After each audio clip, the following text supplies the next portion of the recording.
So hello दोस्तों, मैं तुम्हें कोई ना कोई नया कैरेक्टर बनने के लिए हमेशा बोलता हूँ, लेकिन कैसा होगा आज मैं तुम्हें एक कॉमिक कैरेक्टर बना दूँ। नहीं, तुम इतने प्यारे नहीं हो कि मैं खुद को छोड़ के तुम्हें मेन रोल दूँ। तो कैसा रहेगा मैं तुम्हें सपोर्टिंग कैरेक्टर बना दूँ। हाँ, तुमने एकदम सही गेस किया है। वैसे थंबनेल भी देख ली थी। तो आज हम बात करने वाले हैं एक्स्ट्रा ऑर्डिनरी यू के बारे में।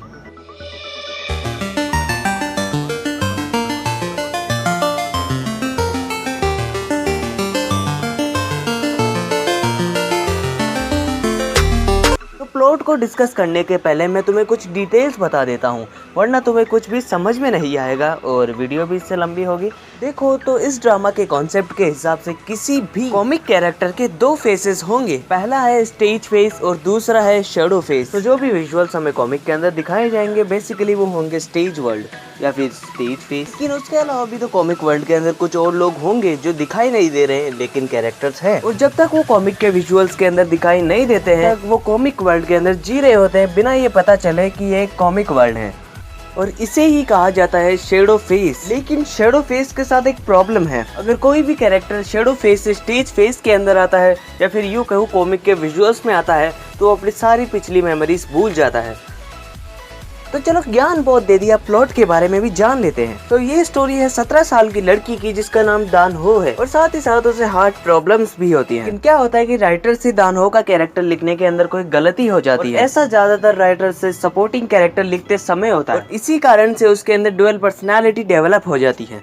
यानी कि शैडो फेस में अलग पर्सनालिटी और स्टेज फेस में अलग पर्सनालिटी, और इसी के कारण दानो को ये पता चल जाता है कि वो एक कॉमिक कैरेक्टर है। जैसे वक्त बीतता है उसे शेडो फेस और स्टेज फेस के अंदर भी अंतराल पता चल जाता है। उसके कुछ ही दिनों बाद एक और लड़के को इस स्टोरी के बारे में पता चल जाता है, और जैसे जैसे स्टोरी आगे बढ़ेगी उसी हिसाब से ये हमारा फेवरेट या फिर मेल लीड कैरेक्टर बनने वाला है। बहुत बातें कर ली, कुछ एक रिकमेंडेशन के बाद मुझे कुछ क्वेश्चंस भी मिले जिनका मुझे जवाब देना था। उसमें से सबसे ज्यादा पूछा जाने वाला क्वेश्चन ये था कि आखिर ट्रम्पेट कीपर और वो द बुक सीक्रेट वहाँ क्या कर रही थी, मतलब वो लाइब्रेरी के अंदर क्या कर रही थी। अभी तक एक्स्ट्रा ऑर्डिनरी यू नहीं देखी उसके लिए स्पॉइलर अलर्ट है, अभी वीडियो छोड़ के जा सकते हैं, और जब तुम ड्रामा खत्म कर लो तब मेरी वीडियो देखने वापस आ जाना, और आना जरूर। जो इसके बारे में भूल गए हैं उन्हें मैं याद दिला देता हूं। ड्रामा के बीच में एक सीन आता है जिसके कारण दान हो को लगने लग जाता है कि वो फ्यूचर देख रही है। असलियत में वो वही कॉमिक बुक देख रही थी जिसका वो कैरेक्टर थी या फिर जिसे राइटर लिख रहा था। सवाल ये उठता है कि आखिर वो बुक वहाँ कर क्या रही थी, उसका मकसद क्या था, या फिर वो वहाँ पे गलती से आई थी।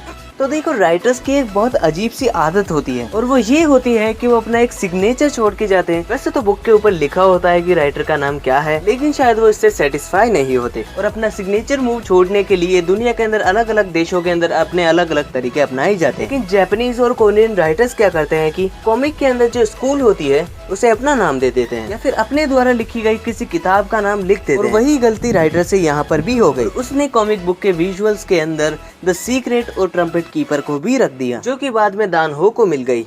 सो हमारी वीडियो यहीं पे खत्म होती है। मेक श्योर कि आप लाइक करके जाएं और सब्सक्राइब भी करें। तो अब मुलाकात होगी अगली वीडियो के अंदर।